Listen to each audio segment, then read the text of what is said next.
What the hell? Damn! Thank you for the money. Don't forget your promise. I will kill you. Haha.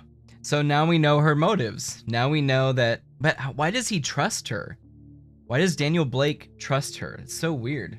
I've been waiting for her to do something. And there's no way in hell that she is Ben Urich's niece and she doesn't know all this stuff. You know what I mean? What the hell? What is that hand movement? What is that hand movement? I was really just curious if they were ever going to show her intentions with Daniel Blake. But why would Daniel Blake keep her around if he didn't have, I don't know, maybe he's just a friend. But you say he's just a friend, and you say he's just a friend.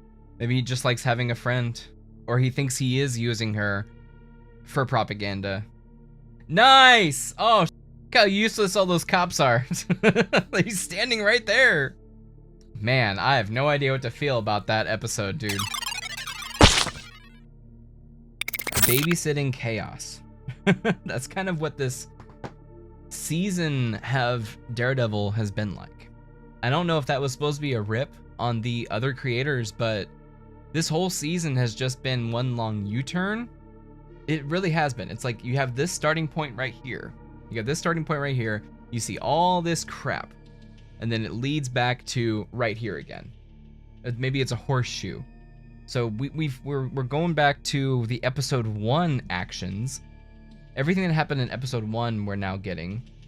And I'm trying to think of anything, I guess the task force, but man, I'm just feeling like everything that we went through the season, I'm trying to see where our growth would be, our character growth, and what the purpose would be.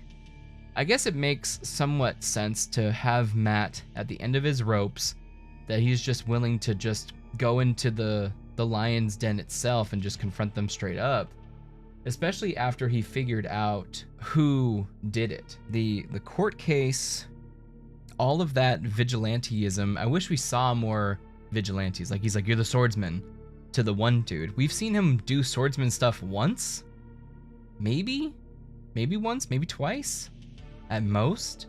And someone who doesn't remember Hawkeye is not going to remember that. So that was definitely underdeveloped. You can totally tell it was filmed way later too because of his hairpiece, his hair change on the swordsman. Ugh. It's a better show here, but I'm not sure if the rest of the show leading up to it was worth it. And I mean, I guess to set the pieces, right? So BB got in with Daniel Blake and she knows what she's doing. And she's pretending to be friends with Daniel Blake and she's using him. I guess there's some, 4D chess there. The task force being set up wouldn't have been set up without Muse. But then Muse was just like a waste of time. There's a lot of cooks in the kitchen. They could have had just a great show with just Muse and the cops. They could have had a great show with just the case of the White Tiger too. But I do think it is suffering because of having to fit all those stories in. Babysitting chaos. Babysitting chaos of the production. The writer's strike. Or the actor's strike. I don't remember which one had them look at the project and be like, is this really what we need to do? One of them did. One of the strikes did. And this episode 8 and 9 is supposed to be the new creatives taking over. You can definitely see the different style. We're back to the episode 1 style, which is very jarring compared to everything else before it, with its completely different lens, completely different look. It's very blue, anamorphic, versus the other episodes are very warm colored, very warm tone. All the lights are very amber, and it's almost using like a different type of cinema lens. It's definitely not anamorphic. And then when the screen goes to his vision, the anamorphic, like they de-squeeze it so that way everything is square, and then they re-squeeze it back into anamorphic so that way it's pinpointing where Matt is listening to. It's pretty cool. Season 2 is going to be more fleshed out. Yeah, season 2 is going to be definitely more fleshed out. This almost feels like Daredevil 3.5. Season 3.5. Like, it's not all the way a new season. It's kind of like catching you up to all the players again reintroducing you to Matt. I feel bad for Heather. I feel bad for that relationship because I'm like, the whole time I'm like, oh, this isn't lasting. This isn't lasting. Not one bit. This is not gonna last. He is way too absent from it all. He is way too out of it. We finally see Fisk and Vanessa taking their place, and you do see the aristocracy bending the knee because of the moves that he is making. And it's a lot of it happens off screen. So he is strong-arming the Red Hook project or whatever he called it. He's strong-arming that through, and it's to benefit himself because of the docks and everything. And you see that interaction with that really long shot, which was good. That was impressive. I like that a lot, where you go from 3 different conversations. You have Daniel and BB, and then you go over to the swordsman and that rich chick, and then you go back over to Heather, who is calling Matt. That's well done. That's well done. It's well thought out. It actually shows some, like I said, thought and care into what they're shooting, which should be applauded. That should be applauded. It definitely is the worst of the 4 seasons. It's definitely the worst, but that is because of 2 things. Because seasons 1, 2, 3 is so held in such a high regard. It's so good. I feel like there's still more work to be done, and I really do hope that they look back on seasons 1, 2, 3 and then watch how the pacing occurs. Very long episodes, very good pacing.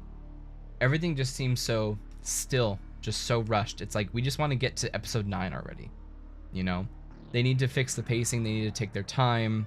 There's a lot of stuff to reevaluate after the season's done, and I hope they did.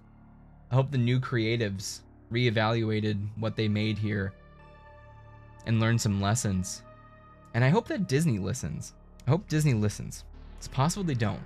But man, that bullseye scene, oh god. He looked so close. I think the lens choice, it's either that or he is just really close. You really don't need a scope at that range. It's like you could just you could just iron sight that. There's no need for the scope. It's not like he's shooting from far away, which I do believe it may have been more impressive, like if he was taking the shot almost like a Wanted, you know, curving the bullet type deal, you know, bouncing it off stuff. I think that would have been more crazy. But just to have him slowly get the rifle, slowly aim for Wilson, slowly set everything up, it seems so drawn out. And maybe it was in a matter of a second, and Matt just in his mind, you know, we're seeing through his ears, and we get what he's getting. So maybe everything is very slowed down to him because of his abilities. But it felt very drawn out and unspectacular, I would say. With that, I was almost thinking that when he revealed about Foggy drinking the certain whiskey, so Foggy knew that he was going to win a case, and that's how Matt put together that Bullseye may have been hired by somebody to do it, and then Vanessa was the one to do it because she was making the play at the time. Wilson was out of town. Wilson was messing with Echo at the time, learning about his past childlike things. I don't know. This is the season I wish we had the entire time. There was tension, there was actual care and thought into the last scene, but the pacing needs work. The plotting of the story needs work, and which episodes lead into what episodes, that needs a little bit of work. It's better. I'll say it's better. It's better than the last episode. Things are happening for sure. And then a killer, the big bad of the season isn't just getting killed off. I mean, he wasn't even the big bad. It was the only reason for Muse was to make the task force. So Muse was a really great villain, is a really great villain, and they just used him to make a bad policeman analogy again. Which kind of sucks. It kind of sucks that we didn't get Muse. And he can still come back, I suppose. He can still come back in other forms. We're in the MCU, baby. Anything can happen. I don't know. We got the season finale, which I think everybody knows who is returning for that. Spoilers. Matt is going to go... So this is my prediction for the last episode. My prediction is Matt's going to go heal up. He is probably either going to try to save himself based off of him protecting Kingpin, I think the task force is going to come after him. He's going to suit up, and then Punisher is going to help him just like in season 2, and they're going to take down the bad cops. And then at the end of season 2, after he's taken down the bad cops, maybe he doesn't like kill them, I guess.